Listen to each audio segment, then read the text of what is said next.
welcome to another episode of How to Do Drugs. I'm your host, Celia Janine, and today I have Shanna Christmas on. Woo! Woo, woo, woo. What That up? goes What wild. up? All the way from Las Vegas. Now you're a comedian. You do the comedies, and you're one of the not rare at all comics who have a day job. like the majority of us have a day job, and your day job on and off as an occupational therapist assistant. Right. So you work with old people mostly, correct? Mostly, but the field can expand from newborns to, hospice care. Yeah. Oh, okay. Everybody has an occupation. So that's what we do. Yeah. What's the occupation of a baby? To breastfeed. Oh, to help teach them Yeah. how to Sometimes they breastfeed. have weak muscles in the mouth and can't figure out how to latch on. So a therapist comes in and helps them Move. stimulate it. Yeah. Yeah. Oh, wow, that's great. I never I didn't know about that. I know that I was only breastfed for a couple of months because my mom said that I was hurting her. And I'm like, Yeah. yeah, that's the job of the child, is to Yeah. make your life miserable. You were doing your job. No therapy needed. No therapy. Yeah, apparently I was real good at sucking on the titties. And my mom did not like it so much, which is probably why I smoke, to be honest. They say that, it was Freud. One of Freud's psychosexual analysis things was people who weren't breastfed tend to have oral fixations, tend to smoke, tend to bite their nails, that type of thing. And a lot of people that I've asked who are smokers, I asked them, I'm like, hey, were you breastfed? And almost all of them were like, no, actually I wasn't. Or, some people were adopted, or some people were like, yeah, only for a little while though. And I was like, Yeah. Freud was onto something. And he was a little crazy guy, but some of that shit, I think we need to retest those theories a little Yeah. That's bit. interesting. I used to bite my toenails as a kid, but Me too. after a while I couldn't reach my feet anymore, so that went away.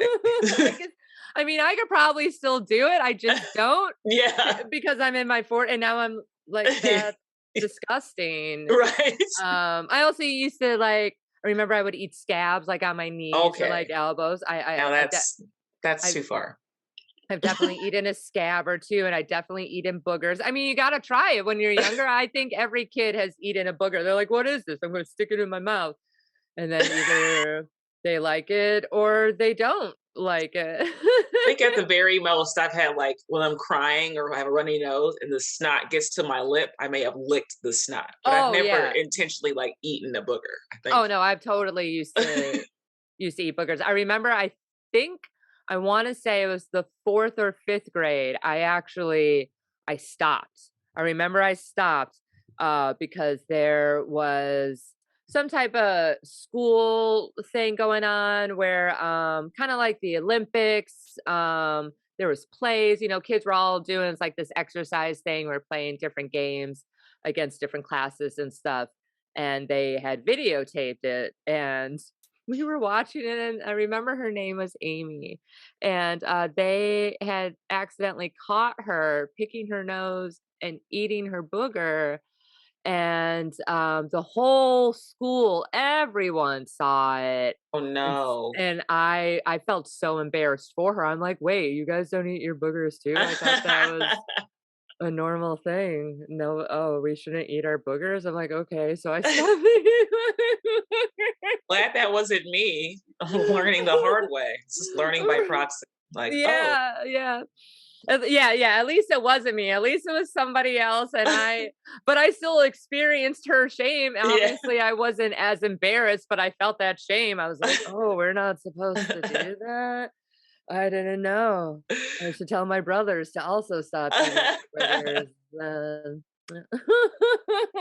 I still pick my nose every once in a while if I'm at home, but I have a Kleenex next to me. Now I do grown-up stuff when I do it. I stick it in there. Yes, you Get learn. that thing in. Yeah, you live and you learn. Definitely don't eat them anymore. So I wonder how they would even taste. Now I kind of want to eat a booger just to remember why I ate them to begin with. No, I Oh. don't. It's gonna be like a double dare. Someone's gonna be like, "Aaliyah, you need to eat this booger." I'll be like, "God damn it." All right, anyways. So, explain your job a little bit. What is an occupational therapist assistant? We work with basic like self-care tasks. So it's eating, bathing, dressing, walking, doing errands, laundry, and we focus on you being able to do those things independently. Mhm. So if there's any issue with your daily tasks, we kind of intervene and give you tools to either learn a new way to do it or help you get back to doing it the way you were doing it before. So in elderly care, obviously it's a lot of strokes or hip surgeries, new knees, Mhm. you know, sepsis or whatever. So anything Yeah. that puts you in bed for 2 weeks, you're gonna have to learn how to do everything all over again. So the smallest thing like putting on a shoe, if you have a new knee, it's a little bit hard to do after. Yeah, So yeah. One of my I just buddies. Oh, go ahead. we kind of just make sure you can still take care of yourself when you leave. So Yeah, one of my buddies, he had a knee replacement and they had him walking basically the same day. oh They're like, yeah, You gotta keep moving, blah, blah, blah." I was bending all it, that's always fun. yeah, yeah. Oh, so with that, obviously, especially if there's injuries and whatnot, I know older people, they, for some reason, I've never met an elderly person who doesn't take less than 5 drugs a day, different types of medication. Yeah, as you get older, they start adding more to it. Might be for heart problems or diabetes or who knows. But yeah, five is the minimum. You're doing okay if it's just five. Yeah, yeah. I know my mom, she takes most of hers are all like mental stuff, depression and whatnot. Stepdad has stuff for heart problems and whatnot. How do those drugs affect your job? Different types of drugs. Do they help or hinder with that profession? If somebody's had like a surgery or something like that, of course they're gonna need pain pills. And depending on how old they are and the drug, sometimes you can't wake them up because they're just too high, or Hmm. you can't give them enough drugs because they're in so much pain you can't even touch them. Oh no. So the doctors have to figure out the right dosage. I've had patients be scared of taking Tylenol because they think they're going to get addicted. And you're like, no one's been addicted to Tylenol, but they have this like Mindset. this. Yeah, so sometimes that's a barrier too, whether they take it or not. But for the most part, it's trying to find the right balance of like you're going to be in some pain because if we take it all away, you won't be able to get out of bed. You'll just be sleeping. Hmm. Yeah. And it also makes them very constipated if you take a lot of pain pills over time. Then you can't poop. Then you got another problem. So it A lot can of help and the hinder at the same time. It's like it's helping my right. pain go away, but now I can't poop. So And so, yeah, so you're in pain from not being able to shit. I remember after my surgery, it took about 3, 4 days, maybe even longer before I was able to actually have a bowel movement, and I kept eating, like, eating was not a problem right. for me, but I was so bloated, I was like, "I just need to go poop," and my buddy who was helping me out, I made him go to CVS. I'm like, "I need some laxatives or some prune juice, I need all of them. I don't Yeah. care if I'm in the bathroom for an hour, I need to shit." They didn't prescribe you a Colace. They love giving out Colace. It's like a stool softener. No, no, they should have though. It did take a while. The first poop after the first poop happened, then it was like for the rest of the day I was just going in and pooping. But yeah, it was like the hard little nuggets. And it's harder for like older people because they've got a pain and Mhm. it's a little bit harder for them to get to the bathroom in general. So it's like I have the urgency, but I can't get there fast enough. Or then when I Mhm. sit there, I'm just sitting there all day and now my legs going numb, or Right. I have to go, but no one's coming to get me in time. Or it's like, there's a lot more like factors involved with just like Mhm. just trying to go poop. And yeah, just trying to do something that you're so used to doing. I can Yep. imagine, because I used to be a CNA Too. years, Mhm. decades ago, eons ago, and I worked in a hospice facility, and yeah, a lot of times they wouldn't make it to the bathroom or they can't go to the bathroom. They're Right. under, and so changing diapers and stuff like that was something not fun, but a part of the job. Yeah, someone's gonna have to do it for us. Yeah, sooner or later. I realized That's why people have children, is so that their children could do that. I don't have children. I have a dog and she's old. So I've got some bad news for you. A yes. lot of the patients in the nursing homes also have children. Yeah. So Yeah, that's it's very true. having a kid is not a guarantee they'll take care of you. They are Yeah. very busy. They have things to do and they They have have their own things. lives. Yeah, yeah. It's I forgot the Cats in the Cradle song or what. Yeah. My mom, because my mom had asked me, she was all, "Are you, are you gonna help me when, when I get older?" I'm like, "Yeah, obviously, but you're going to move to wherever I live at that particular time. Not staying in fucking Wisconsin. You're out of your goddamn mind." Because I automatically know my stepdad's gonna die before her. That's just Yeah. They statistically knew. speaking. Yeah, I was gonna say men usually go first. Yeah. Yeah. So, like, "You're moving to New York, ma." That's that's where you're going. So with these types of pain pills and stuff like that, how often, especially older people, do older people have you ever seen an older person with that, with like an addiction type problem, or is it Oh yeah. normally, yeah. I worked at a place once where the patient was getting pain medicine, but she was giving them to her son who was like sleeping out in the parking lot. So the mom was like always in pain because she wasn't taking her pills. She would Mhm. like, pocket them or whatever she would do and then give them to him. Who's like he was the addict. She wasn't, Yeah, but she yeah. was enabling him. And since she was no longer in the home, he had to go and There. yeah. So I've seen that kind of stuff. Um, I've also just like seen maybe like a few patients that get like oxys, that whole opioid crisis that killed a bunch of people. Somebody's like, Mhm. I don't know why people like this. I was like so out of my mind. I hated it. Like, why are people seeking these out for like to Mhm. relieve themselves of what? Like she was like 80 something. And she's like, I never want to take that any no more. I don't want that anymore. Just give me like Tylenol because that Mhm. drug right there had me, I didn't like it. So it's interesting to see how people react to just the same kinds of drugs too. Mhm. Yeah, but the addict stuff is that can be kind of sketchy because you want to be able to help them, but are they lying? Because pain is also subjective. Mhm. Yeah. You don't know how much pain you feel if you're just saying I hurt and you're crying. The doctor Mhm. doesn't know if that's actually you, having pain or not. So they kind of collaborate with the therapist and say, well, how is this person doing therapy? I'm like, this person's walking around fine. It's only when Yeah. you show up and then they're Then like, all of a oh sudden God, I'm dying. people do like to manipulate the system that Yes. way. I could see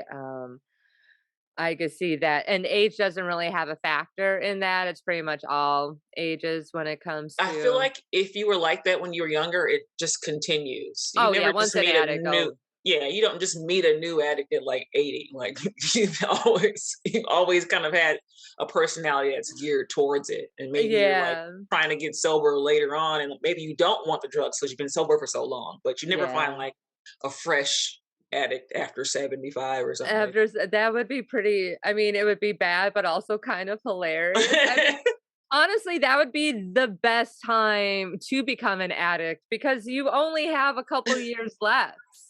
You know what I mean? You don't have much time left, especially if it's a terminal illness. I know Right. that if I ever get terminally ill, I'm doing heroin. Absolutely, without a doubt. I'm shooting up. I'm going to do all of it the way that you're supposed to. Yeah. The right way. Yeah, absolutely. Me and Doug Stanhope talked about it, especially if the world is ending or something. I'm not much. I don't like downers. I don't like oxys. I mean, I took them for my. I think I had Percocets or so. I forgot what they gave me after my surgery. They probably I wouldn't give people oxys anymore because they know how bad it is. So they tried not to even yeah, prescribe it anymore. yeah. I mean, and I never really liked pain pills anyway. My go-to is always been ibuprofen, the 800 milligram ibuprofen. I was like, Yeah, give me those all day, every day. Especially too. when I got my period, when back in the day when I used to be a bleeder, uh, I would take, I would have to because I can't say the word, enteromesion, it's where uterine lining skin, like, Endometriosis? yeah, that word. I can't say that. I Yeah. always think of supercalifragic. endometriosis. I can't say the word. But yeah, so my periods were always like extra heavy and just extra painful. So I would pop 4 Advil, and then every 2 to 3 hours, I just pop 1 or 2 for the first 2 days of my period. And that Yeah. was pretty much all of my 20s and all of my 30s. So for 2 decades. Whew. Because they tried to give me pain pills and I tried taking them and they didn't really work for the pain. I mean, I was woo, I was Right. high, but the pain was still there. I believe that a lot of those pain, quote unquote, pills, they just get you so high that you don't care about Right, right. the pain It's anymore. doing Just a different interaction with your brain or your body. It's not actually yeah, targeting what it's supposed to. It's just like, if yeah. you're unconscious, then I mean, It doesn't matter anymore. Yeah, because the only things that's ever worked for me have been Tylenol and ibuprofen, yeah, Advil, and those are the things that I like when I'm in pain, but I'm not in pain anymore. good. So I glad mean, to hear that. internally, obviously, still screaming, but physically I'm fine. Have you ever had any of your patients try to get you to get them drugs at all? Have you ever had any sneaky people like that? I would love to see an older dude try to like scam me out of some oxy. I think the worst I had was like a guy. He was like 102, and he just wanted weed and a glass of wine, and that's it. But he wasn't, you know. And I think the doctor allowed him to have wine like every day, like it was part of his order. Therapy, right? Yeah, just like he's 102, man. I mean, this. I say I don't have any weed. I don't know if that's prescribed, but I know he was able to have wine every day. But that's like the worst I've had with like a drug seeking, which was like not at all. Yeah. Oh, at 102, give him whatever he Yeah. wants. He should be dead. Yes. 102 years is way too. I think people should be put down after 85. It's too Uh, long. Yeah. it's too long. Even now, I'm 43. I'm like, this has been a long time. I did not ask for this. It's great. But yeah, 102, give him all of the weed. Yeah. I think at the time, I don't even think that weed was legal yet in California where I Oh. was working, but Mhm. that's probably as worse as it got. I don't think I've had anybody else really ask for drugs because in the hospital and stuff, they're getting everything. You know, Yeah, everything that they need. Do you think, now are they prescribing people weed or edibles or CBD? not yet. I, No. I keep saying like if I get like famous and like make a bunch of money, I want to like open like a specific facility that's just like weed based I therapy. keep yeah. Just give people weed and edibles and stuff and see if that makes them feel better or they can still perform their tasks. They're not in a lot of Mhm. pain. If we can just do that, that would be so cool. But I got to get Yeah. famous to build one of those because I'd like to see a comparison of people that are taking like standard medications and people that are doing more medicinal things or, Mhm. and see if those people fare better or not. So Yeah. that would be interesting, but they're not doing it yet. I mean, I mentioned it to people like, maybe you need some weed. I Right? just try it. I'm always screaming, have you tried weed? It's Right? legal now. I know when you Yeah. were younger it was bad, but you should probably try it. Yeah, even a CBD, I always tell people to the CBD, you don't get stoned, you still get the medical benefits, but you Right. don't get the high feeling. You should definitely try that because my stepfather, he won't even try CBD stuff. Oh He's goodness. very anti-weed, conservative Republican, but he will drink all of Oh, the time. because it's legal. Yeah, yeah, and well, weed is legal now too, basically. So he It's gets that mad when I get my mom stoned. like the stigma. It's this whole like back in the day you couldn't do it and it's bad. You're somehow a bad person because you smoke a plant. Yeah, it comes out of the ground, and it has tons of medical benefits, obviously. Yes. I would think for occupational therapy, weed, especially edibles or even CBD would be really good for that. They Just haven't the managed soreness. to I don't even know how you would get that approved to give to people in a hospital setting. I think that's some upper level administrative doctor something. Because Yeah. yeah, I mean, I've mentioned like CBD, like ointments and stuff for people with like arthritis and things like that. Well, maybe Mhm. I'll think about it, but not there's not Yeah. a I don't think there's a bridge yet from, like, doctors being okay with prescribing it to patients and then understanding, how that would interact with them, or if they're even, like, curious about it, you know what I mean? Yeah, because are they gonna make money? Because a lot of doctors, they make money off of, all those lobbyists, all the drug dealers, basically all the really, really big name drug Right. dealers like Yep. Kaiser and whatnot. Yeah, they're not gonna make money off of that. Right. So maybe that's a reason why, and I guess maybe a lot of it has to do with regulations Yep. and stuff, which is crazy Is weed FDA approved? I don't know. yeah, yeah.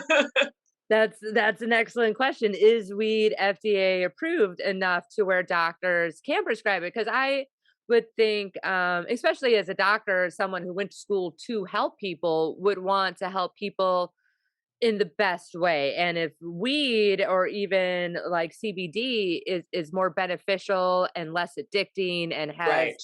less side effects than a pill, why are these doctors still, prescribing these pills instead of, maybe a joint a day? Like a joint a day keeps the doctor away. Kind of. Even I think it's generational too, just like your parents, right? You have a generation of people that thought weed was bad. You also have doctors like that. And so you Mhm. gotta like try to find there's always like an outlier doctor that was always like, more hippy dippy with their things, but people Mhm. probably would shun that guy saying he's crazy, right? You get a Mhm. different title when you're prescribing, new agey things as opposed to like Yeah. following what everybody else does.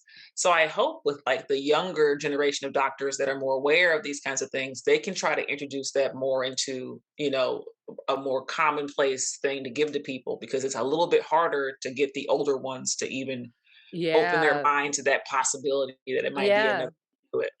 Yeah, a lot of them are still afraid that they're gonna be thrown in prison for the rest of Yeah. their lives for a dime bag, for an eighth of weed. My Yeah. grandmother, when she right before she had passed, I was getting her stoned.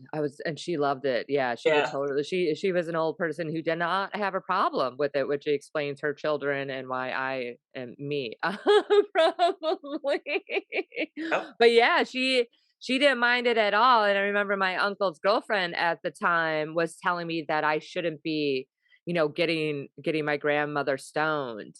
And I'm like, I am absolutely getting this woman who has had like 2 open heart surgeries, has to carry around like an oxygen tank to breathe. I'm getting this woman high 100% because she was Yeah. just happier. She was Yeah. happier. She ate more. She wasn't eating Right. a lot and stuff like that. I was like, yeah, she should absolutely be smoking weed all the time. Also, it's really fun to smoke weed with your grandma. Yeah. It is so much fun. And the stories that she told me when she was high were amazing. I found out so much stuff that I probably really didn't want to know about to be honest. But some of it was great. Yeah, get your grandparents stoned. That's the advice today. No, Even if you look at like the history of like, remember Dr. Kevorkian who like went to jail for like assisted mhm, suicides? Now it's like a thing that's in legislation in some states. It's like if you're mhm. gonna die, then you can have somebody help you die. It's like, but look how long ago that was and how slowly time comes Yeah. around to like, you know what, it's probably best to just do it a humane way. You do it with pets, you know what I That's the mean? thing that drives me nuts. It's like we put Fifi down, Right. because she had a couple of tumors and her quality of life wasn't gonna be well. Why? Because people keeping people alive, they make a lot of money off of dying people. So Yeah. much money. And that's probably another reason why too. I mean, obviously, I believe most people know why it's taking so long for things like weed to Uh-huh. become federally legal, and even stuff when it comes with mushrooms and ecstasy, and now they're doing like ketamine therapy. But a lot of these drugs that like a couple of them were invented, created to help with depression, Right. MDMA and stuff, and then people, this is a great drug. And Oh no, people are getting happy and getting along. yeah. And Uh-oh. yeah, they're not all depressed and they're communicating better. We Yeah, need to stop this right exactly. now. Yep, that hurts our bottom line. Yeah, I believe a lot of that it does. That's pretty much the main reason why. They know exactly the medical benefits of it. They're just not going to make money off of that. Do you see a lot of doctors and nurses in that profession, um, specifically trying to push, certain drugs or certain types of therapy, I guess, when it comes with, Uh, pertaining to, I guess, like, yeah, overall health. um, I think for the most part, it's actually hard to get some of the doctors to actually listen to what they're being told. It's one thing to hear like the patient say stuff. Even the patients, I think I have a good like read on a patient that's like faking or whatever. I Mhm, think it's a little bit challenging because the doctor's only there for like 5 minutes. They come in and say, "How you doing?" and they walk out. So they don't actually mhm, look at the person or talk to them. mhm, So we spend the most time with them with like an hour in therapy, so we can get to know them better and actually assess what's going on. mhm, But I think the issue I run into a lot is that trying to convey what's really happening to the doctor so they can make the actual adjustments they need. mhm, Or give them something different or take them off or whatever. So the collaboration that's involved kind of gets, depending on the doctor, is like seeing 50 people and he does, you know what I mean? Like, it's all mhm. this like stuff outside of like patient care where Yeah, the doctor doesn't have time to read all the notes, or the PA comes to do it and the doctor doesn't even see you. So it's a little bit harder to kind of get them to either hear what's going on and make changes because they're so busy, or maybe they don't care. I don't know. yeah. But I find that they don't really push a lot of drugs. I think if in the rehab setting at a hospital, the longest stay there is like 2 weeks. So Okay. they try to get you pretty good so you can go. Yeah. But nursing homes, the doctor comes like once a week sometimes. And so you're just kind Mhm, of, you know, hoping you can catch the doctor when he's there because he's not like making actual rounds. Like I said, he might come in and say, "How you doing?" and then walk out. And like, wait, we have we have questions, you know what I mean? mhm. And concerns and thoughts. And this person wants to be a part of their care. So we have to figure out how to do that. So I think most of it's just the doctors not having time to even hear any of the information that's important to either helping them get better or to stop things from, you know, getting worse. So, Yeah. I know, my mom, being a registered nurse in labor and delivery, she had told me that a lot of times the doctors just don't even listen to them because they're doctors and they're oh higher up. yes, it's the yes. Yeah, I'm that smarter than God you. complex I'm kind of. better than you. Hmm. Yeah, but I know what I'm doing. I've gone to school longer than you, but you spend more time with the patient, so you would obviously know more about what they would need than Yeah, an the actual respect doctor. level too. I think it's like, well, I don't know you or you whatever, and who are you to come pull me to the side and point out something that somebody missed? You know, Yeah, that's yeah. happened before too, where it's like this patient has a big old bruise on their ribs and he has pain. They do an X-ray on that. It's like I don't know. It's like, well, he's been here for like a week. Nobody saw that but me. Like, but then they Yeah. don't like it when you catch them because then they get mad because it makes them look bad. But it's like we're Mhm. all here to make sure the people can do what they can do. This is, Yeah. but yeah, sometimes you run into that too. Definitely got an ego. The team player, yeah. I mean, most doctors, I believe, statistically have a God complex. Surgeons, for sure. Oh yeah, yeah. Surgeons, for sure. I remember my surgeon, when he told me that he could make me another uterus, Okay, and I was all, "No, I don't want children," and if I because I guess I could cook them in somebody else, I still have my ovaries, right, eggs, the 3 that are left, I could cook those in somebody right. else. But he was more upset about me not wanting him to build me a uterus than he was like everyone else, "Oh, you don't want children? You should have kids." He was more sad that he couldn't, make me a fake uterus. And I was like, "You are definitely my surgeon." Oh my god. How do you whatever. I don't need No. that. Yeah, I asked him, I'm like, "Wait, how do you" he's like, "Well, we'll take, the tissue that isn't damaged or, it doesn't have cancer and, make you a new one." I'm like, "No, I don't want a robot uterus." I would like to know, like, how he figured out he could do that. And, like, Yeah, well, how many have you done? What's your yeah, success rate on this? it was all these questions that I asked him. He was a cool dude. He was very short, but, Yeah. I kept making him laugh because when he told me, um, because he was the one that told me that I was just gonna need to have stuff removed, that I wasn't gonna have to go through chemo or any of that. And I was so relieved about that because I never wanted to do chemo or radiation. I wouldn't have done it. I was like, "Oh, so you're just gonna, like, clean out my box a little bit," and because he was so straight-faced that I got, like, a little bit of a smile, like, and he laughed a little bit, and like, I threw him off guard, he's like, "Yeah, yeah, we're just gonna clean it out." He was And now he's like, phenomenal. "And then I'll build you one. I'm the man. I can do "Yeah, I it could build you a uterus." too." Like, "No, thank you," but also, I mean, you could do it, I kinda wanna see you build one. Dang. Uh, Yeah. just this doesn't work well? I don't understand. Right, put it Uh, in a jar and let me see how it holds up after a couple of right? Can we just yeah, like a test tube baby, test tube Yeah. uterus baby. I got It's so funny. Do you wanna talk about, any of your experiences with the drugs? Um, Mhm. sure. I remember the first time I did shrooms, I had gone camping, Mhm. and, Best time to do that's what they say, yeah. it. Um, I was out there with, a few of my friends, and, I mean, this is what my interpretation of mushrooms is kinda like they show you, like, what how things are supposed to look like, like everything's more vivid and, like, Mhm.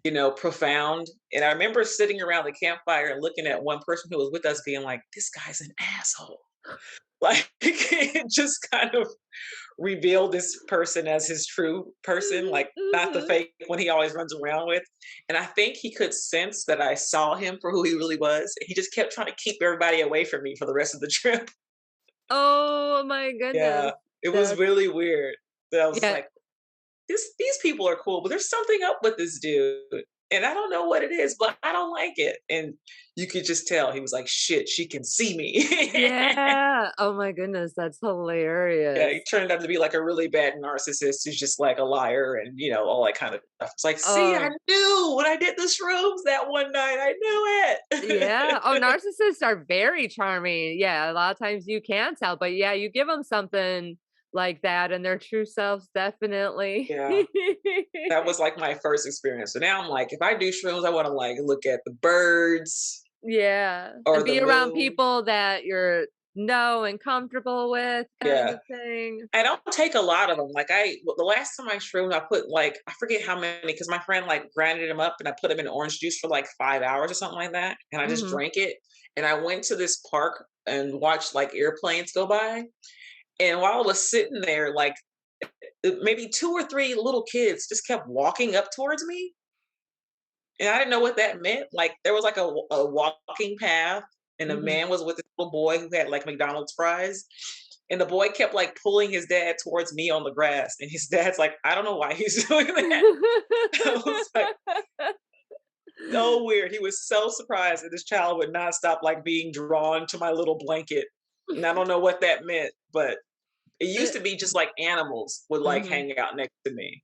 And then Yeah. they became children. And Well, so I don't children know are what animals, so children are definitely animals. because I What do you have a little fear of like animals, like dogs. I get really scared about the dogs because I don't know what they're gonna do. I don't know if yeah. jumping up and down means they're happy or if they hate me. Like I don't know. And so I'm always like, keep them away from me. So Yeah. one time I shroomed, I'm like laying down on the ground, and my friend's dog came and like sat right next to me while I was lying down. And I was like, "Ah." She's like, let him love you. He just wants to love you. You have to accept love. I was like, oh God. So, A lot of times, yeah, well, you have a good energy mm, and children and animals they can sense that kind of stuff more than adults. We lose a lot of people as we get older. We lose that ability to sense the good and evil in people, and mushrooms, I believe, and probably acid as well, probably kind of open that up a little bit to where you could kind of remember where children are drawn to you. I've noticed when I've walking around the city on mushrooms and stuff like that, kids are always like, "Hi, everyone." yeah, especially when like you and I are like, I don't want children, and the kid's like, Yeah. we love you. It's like, why are you over here? Please go away. Animals, I love animals. Dogs are totally fine. I mean, mine drives me nuts, but I love other people's. I love you, Lucy. I'm kidding. Um, But yeah, yeah, you probably just have a good energy and they sense that maybe you wanted to give you some french fries or something. Maybe, yeah, I think maybe just like, "She seems cool, give her a fry." I've had I had a kid in the elevator, eating fries and like running, just kids that just snotty, and he's like, "You want some?" And it's just like snot. I was Uh, no, and you feel bad because they're kids. You're like, okay, thank you. You take it and then you throw it away, or you eat it because I eat boogers. No, right. Kindred spirit, I see you. I see you. Maybe that's why. He's like, um, "Remember when you were like me, huh? Remember these uh-huh. days?" Remember these days, just sticking french fries in your nose? That I never did. That's at least I don't think so. I would have to ask my dad if he remembers me too. You don't remember shit that you did as a kid. You probably ate scabs, you just don't remember. Oh, right, Um, yeah. maybe. I don't know. After doing mushrooms a couple of times, do you think, like, taking mushrooms would be beneficial in occupational therapy? Oh, yeah, Yeah. I think so. And I think it might help with, like, anxiety, like, cause I feel like when I'm on it, my brain just kind of just like, "It's fine." I get, like, this Mhm. playing, like, "You don't have to know it all, it's cool, just" you know what I mean? "Chill Just out." be present. Yeah, just do the best you can, it's Yeah. okay, you know? And I find myself being more of like a psychotherapist because rehab is 80% mental. Like people Mhm, get really stuck in their head about stuff and they don't physically want to do something because they're afraid of pain or they're afraid of something else or mhm. they're upset about how their life has changed and it becomes this huge like mental hurdle for a lot of people. And even just to get them to do stuff sometimes it's like, but don't you want to go home? You know, it's a lot of this mental stuff you have to get through. And I think Mhm. that would definitely help them to just kind of like, hey man, just chill out. We're gonna figure it out. Don't worry about it. Yeah, Yeah, I think that would yeah, be definitely beneficial. Yeah. especially with the microdosing and stuff like Mhm. that. Maybe even, maybe MDMA too? Obviously in small doses. I don't know about ketamine because, with the occupational therapy, they're trying to get, to move stuff again. Right. Trying to get you to do anything. Do you want to do Yeah, anything? Can you do get out of you bed? If you say I want to get out of bed, we're like, cool. Stop lying down. That's great. Step number Yeah. one, sit up. Sit up. Well, ecstasy has always, MDMA has always made me wanna dance. I've always loved dancing on that Isn't that when you do it, right? You do it when you're, like, at a party, right? When you're, like at or a a club. rave. Yeah, most Mhm. of the time I've ever excuse me, and have ever done has really been at clubs or at raves. Yeah. Um, I I couldn't imagine taking ecstasy and just hanging out at a bar or Yeah. Impossible, it's not loud enough. No, yeah, you gotta move. Mushrooms, I could do that, 100% acid, hang out in a bar, but yeah, when I'm doing I guess they call it Molly now, Yeah. Molly, whatever the fuck, MDMA, I wanna get up and move, I wanna dance, I wanna go Yeah. do stuff, so yeah, maybe it would be beneficial, let's just throw on some disco lights in the rehabilitation center. They would love that. I think that's what they all need is a nightclub. They need yeah, because it gets so boring in there too. You're looking at the same 4 walls every day. You can only go up and down a certain hallway. You see the same staff all the time. You can't Yeah, have visitors now because of COVID. So it's like, give them yeah. a party. I think And that'd be that great. and that, calming taupe or gray colored walls. Yes. Very Y bad for the mood. yeah, but they're supposed to be calming colors, aren't they? After a while, it just becomes sad. Oh, yeah, yeah, Calm yourself into the depression. You're like, "All into right, depression. I'm too calm now. I don't feel anything. This is bad." Like, Yes, I feel nothing, thank you. yeah. The walls have worked for me. Have you ever dabbled in any other, type of drug use at all? Yeah, I've done, LSD, and I don't like it. No? No. I I don't know what's supposed to happen. I like to be prepared so I can, Mhm, like, deal with whatever goes on if something goes crazy. I'm one mhm. of those people. I'm not just like, "Take one," like, "But what is it? but what Yeah. does it do? And how long will I be like this? And you know what I mean? Like I have to get the whole side effects before I try it. Oh, absolutely. And I've done it, like, I think I've done LSD like twice. It just makes me Mhm. feel like really hot and sweaty, like I want to throw up. And I'm just like, I don't like this. And I'm not sure what else I'm supposed to feel. Like you might see some like squiggly stuff, but I'm like, Mhm. I just don't, it just, I You don't don't know. like it. Yeah, it doesn't hit me like my boyfriend does LSD and he loves it, but he doesn't like Mhm. mushroom. So it's just the Oh. chemical balance of our bodies or whatever and how it's Are processed. just Doesn't really like different. it as much, but Mhm. LSD, he's like, "Oh, yeah, I can't wait to do it again." I'm like, "You have fun, dude. I can't." You can do it. Well, you could do some mushrooms and he could do some Yeah. acid. Yeah. They do have a different like physical reactions. For me on acid, I also, I'll get warm. Sometimes it will kind of feel like I have a knot in my stomach or sometimes my head. And Yes. depending on how much acid I did, sometimes it'll feel like my brain is melting a little Yeah. bit.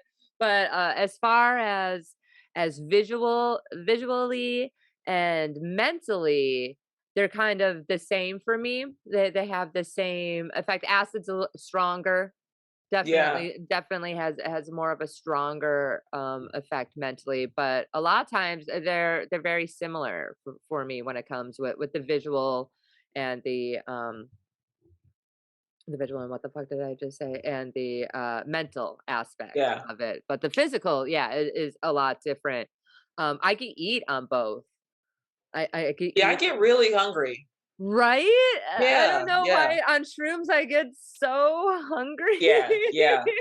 I do get really hungry on shrooms. It's true. And it's fun eating, and it's Yeah. like the different textures, like an orange or an avocado. You're like, what is in my mouth? I remember when I did LSD for the first time, was I in Seattle or Portland? I think I was in Portland. Hmm. And one of the people I was staying with, they had a roommate and they kept trying to play like this synthesizer music, like all this weird. And I was like, turn that off. Like I hated it. It did not, I felt so weird. And the only thing that made me feel better was watching Barack Obama correspondence dinner speeches. It's like That makes sense. very specific Barack Obama talking shit at this dinner. And it was like an hour long. So I'm just like Hmm. watching, like, he's funny. He is funny. Laughing is nice. Like, I was just like, nothing else made me feel better. I was like, I'm hungry. Like, what do you want to eat? I don't know. Like, I was Yeah. just like so mean. They ran off to the store and got me like some spicy nuggets from Wendy's. And I was like, this is fine. And I was watching Barack Obama give speeches. Oh, I Eating feel better now. eating So spicy weird. nuggets. I remember even on acid, because the first couple of times I did it, I was like, I can't believe you can't eat on this stuff. You need to eat beforehand. It's like pre-gaming with drinking. You want to have a solid Yes. base in Yeah. your stomach. But yeah, the first time I ever ate on mushrooms, it was or on acid, and I think I've told this story on the podcast before, but it was high school and I was starving and I had raviolis, the Chef Oh Boyardee yeah. canned raviolis. I started eating them just I was so hungry, just cold right out of the can. Mm. And, and I loved it to the point where all would do, it drove my mother crazy. I would just eat the cold raviolis right out of the Oh gosh. can. I still do. Actually, over quarantine, I think it was 2020. I remember that story. I'm like, I want to go get some Chef Boyardee raviolis and eat them cold out of a can to see if it has, that nostalgia or whatever. But Yeah. they didn't have raviolis. They had beefaroni, also a favorite of mine. And so I tried that cold because it's all the same stuff. It's just, packaged different, Yeah. it's just different shaped noodles basically. Yeah. But it wasn't the same. And I still haven't found a can of Chef Boyardee raviolis to eat cold, but that's It's probably the only way you can enjoy it is on acid. You can't just be running around eating cold ravioli cold raviolis. unless it's No. the apocalypse. You can't just do that. It's not gonna hit the same. It's a Mad Max kind of thing where you're just Yeah. eating. I could definitely. I mean, I could try it. I'm always like, I'll try it once. if I Yeah. don't like it, sometimes you try things twice. I mean, I didn't really like smoking cigarettes, and 26 years later, look at me now, still smoking, still going strong. Hey, look at you. Hated cigarettes, hated this. I still hate the smell, especially in the wintertime. Yeah. That you just smell like a bonfire constantly. It's like, oh, this is gross, but I still do it. I still do it with me and my dumb brain. I love it. I love it. You and I should do we should do mushrooms in Vegas together. I think that would be fun. I like doing mushrooms and walking around the casino. Oh yeah, that'll definitely do it. Isn't there a movie about that? What was that? Fear and Loathing in The Las fear Vegas? and the oh yeah, well they were also on all of the drugs. Everything, right? Yeah, mescaline. It's a great book. It's a great book. Hunter S. Oh, Thompson. Yeah. Oh yeah, the book is way better. Obviously, the book is always yeah. The book is normally all better. But the movie is great. Johnny Depp and Benicio del Toro, I believe. He plays the hmm. lawyer in it. He's the bigger guy. He's like, I'm the lawyer. Um yeah, and they're doing ether and stuff, huffing ether. They have I've they never have seen the movie. I just know that from like the stills of it or whatever. It's like a lot of like, mhm. you know. Oh yeah, no, they are on it's just drug frenzy. Yeah, they're on all the drugs. Watch it. It's a fun movie. But the book, I read the book I think last year after watching the movie a ton. I'm like, maybe I'm gonna read the book. Well, audiobook. I should hold off on I the was gonna say, reading is it on part. audio? Because I love being read to. That's just Yes, moment yes. in my life. It's for adults who were never read to as children, audiobooks. That's what I call Audible. I mean, my mom read to me a little bit, I guess, according to her. Uh, yeah, no, I'm addicted to Audible. I finish Yeah, like a book a week now. yeah. I don't retain any of the information whatsoever. None. Well, maybe like little bits here and there, but I could just now say I've read those books. Yes, there you go. Thank you. Thank you. I'm very well educated. Well, thank you so much for coming on. This was fun talking Yay! about drugs and occupational therapy. For having me. This was fun. Yeah, yeah, yeah. Where can people find you? Social media, shows, anything you got going on? All the socials are Shanna Christmas, Shanna Christmas. I have a book out about my experiences doing occupational therapy, and you can find Mhm. that on nothingbutaBitchBook.com. It's also on Amazon if you want it in 2 days, but if you get it from me, I'll sign it. And I also have a podcast. It's called Topical Smoothie. My white boyfriend and I talk about the news. And I've got shows coming up in Arizona on Saturday and at ASU, I think next Friday, which should be fun. I get to Nice.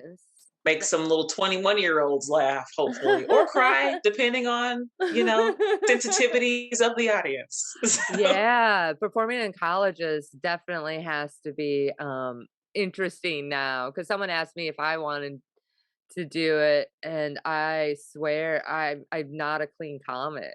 I mean, I yeah, get this one tested isn't through regularly. like the corporate level of colleges. Oh, I yeah. just know I just met the comedian who puts on the show at like the student whatever, and he's like, I'm the comedian, I book the shows in this place, but it's not through like Yeah. NACA or whatever it's called, where you Yeah, have to be clean. they have a couple No, of them.